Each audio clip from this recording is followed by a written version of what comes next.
This is a short module just to explain in some more detail and so that you can review later the Michel-Levy method. And we use this method to determine the composition of plagioclase from the extinction angle of its twins. This explains in a lot of detail how the method works, and I'm just going to briefly go through this step by step and explain the basic steps you need to take to do the Michel-Levy method. All right, the first thing you're going to do is choose a grain that is uniformly gray, so has first order gray birefringence, when the long axis of the crystal is oriented north-south compared to the crosshairs in your microscope. So you look down below in the central sketch of a twinned plagioclase where both sets of twins are giving you the same interference color. You need to find, it won't work unless you find a grain that is oriented this way.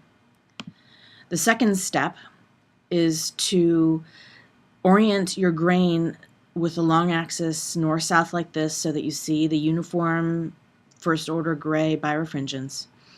Then you're going to note a position on your stage, on the goniometer, what angle your stage is at before you do any rotation. And there should be some kind of arrow or marker, tick mark, on your goniometer that you can use to note that angle. Then you're going to rotate the stage either clockwise or counterclockwise until one set of twins goes completely extinct and the other set is very bright, and measure that angle. So you're going to take a note of the new position that your stage is at, mark that down, and then you're going to return the grain to this north-south orientation and then rotate the crystal to the other direction, so counterclockwise in this example, until the other set of twins is completely extinct, and note that angle on the goniometer. And then you're going to do some math and figure out what the extinction angle is for each set of twins.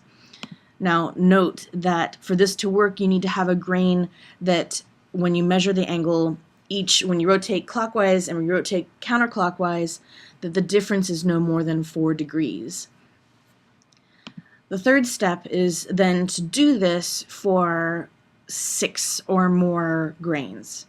And the reason is the more grains you do, the more it improves the accuracy of your estimate. So you're going to find 6 grains and repeat the same process here that we did in step 2.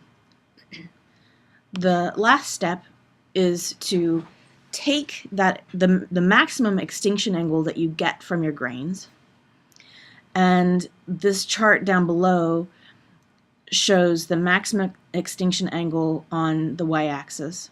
You'll find your maximum extinction angle, we can just say 30 for now, and follow across to either the high or the low curve, and then drop down and measure what percent anorthite your plagioclase is.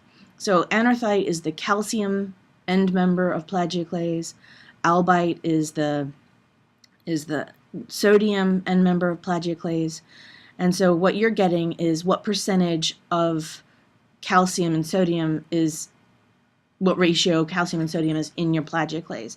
And we read this as percent anorthite, so percent calcium. Okay, you use the high curve if you're looking at a volcanic rock. And most of the time we're not going to be doing this in volcanic rocks. So usually you're going to refer to the low curve, which is for plutonic rocks.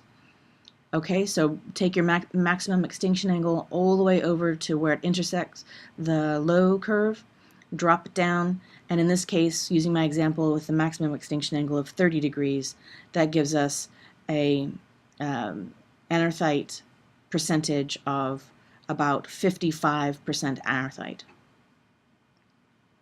And if you look at here how it's written, AN0 to AN20, AN20 to AN35, you can note the composition of your plagioclase that way. So we would say AN55. So You choose a grain that is uniformly gray when it's oriented north-south with crosshairs, and this explains crystallographically how it's oriented. We'll cover the Miller indices, these numbers in these brackets, later. You're going to first look at your goniometer when you have the grain oriented that way, and find an arrow or a tick mark on the goniometer outside the rotatable stage that is a fixed point. Note the angle that your stage is at when your grain is oriented north-south. And then you're going to rotate the stage and note the new angle, and then add or subtract those numbers to get the angles of rotation. So you're going to do this twice for each grain and get an angle for each of those grains that should be within 4 degrees of one another. And then repeat for 6 grains.